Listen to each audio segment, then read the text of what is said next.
ఈరోజు నేను చాలా వివరణాత్మకంగా చెప్తున్నా, దయచేసి ప్రతి ఒక్కరూ దీన్ని ఆలోచించమని కోరుతున్నా. ప్రభుత్వం యొక్క డొల్లతనం మోసతనం ఎట్లా దాగి ఉందో ఇందులో అర్థం చేసుకోమని చెప్తున్నాను.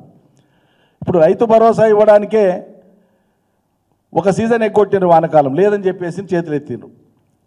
ఈ సీజన్కి వచ్చే వరకు వ్యవసాయ మంత్రి గారితో మెల్లగా ఏర్ చేసిండ్రు, ఓ మాట చెప్పిచ్చిండ్రు, ఇట్లా వదిలిపించిండ్రు.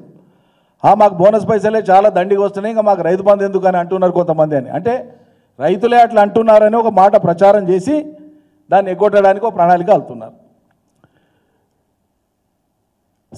సన్నాలకు మీరు ఇవ్వదలుచుకున్నటువంటి బోనస్ నిజమే అయితే 2-3 సూక్ష్మమైనటువంటి అంశాలు నేను మీ దృష్టికి తీసుకొని వస్తున్నా.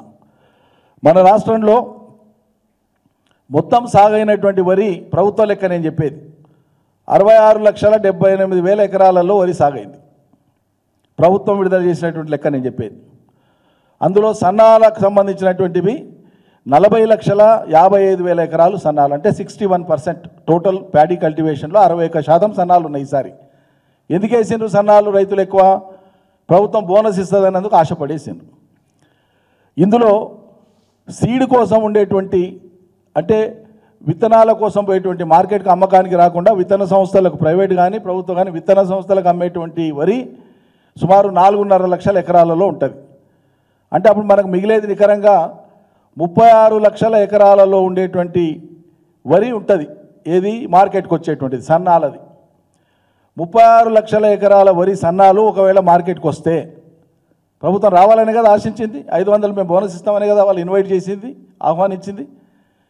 ప్రభుత్వం ఇచ్చేటువంటి సగటు ఉత్పత్తి 1 ఎకరాకు సరాసరి 2.2 టన్స్, అంటే 22 క్వింటాలు. వాస్తవంగా 25-30-35 క్వింటాలు వస్తాయి రైతులకు, బాగా పండించే వాళ్ళకు. కానీ సగటు తీసుకునేది ప్రభుత్వం లోయెస్ట్ యావరేజ్ తీసుకున్నది. అతి తక్కువ వస్తే కూడా గరిష్టం ఎంత వస్తుంది అంటే కనిష్టంగా 22 క్వింటాలు వస్తుంది ఎకరాకు అని తీసుకున్నది సర్కారు తీసుకున్న లెక్క. అది చాలా తక్కువ. ఆ లెక్క తీసుకుంటే 36 లక్షల ఎకరాలలో ఎకరాకు 22 లక్షల క్వింటాల చొప్పున వస్తే సుమారు ఇది 80 లక్షల మెట్రిక్ టన్నులు, సుమారు దగ్గర 80 లక్షల మెట్రిక్ టన్నుల ఉత్పత్తి వస్తుంది సన్నవడ్లు.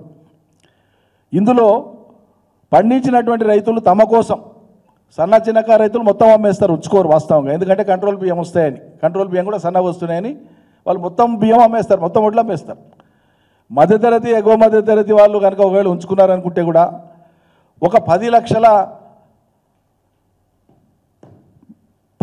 మెట్రిక్ టన్నులు వాళ్ళు ఉంచుకుంటే అప్పటికి ఉత్పత్తి అయినటువంటి దాంట్లో సుమారు